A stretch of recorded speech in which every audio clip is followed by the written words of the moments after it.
Hi hello అండి, అందరూ ఎలా ఉన్నారు?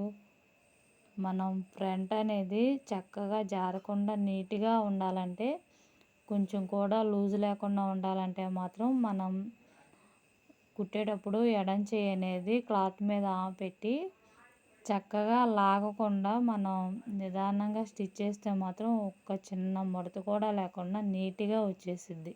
ఎందుకంటే గమ్ అతికిచ్చి మళ్ళీ దాన్ని ఇస్త్రీ చేసి ఇవన్నీ చేయటం కన్నా ఇలా స్టిచ్ చేస్తే మాత్రం చక్కగా నీట్గా ఉండిద్ది.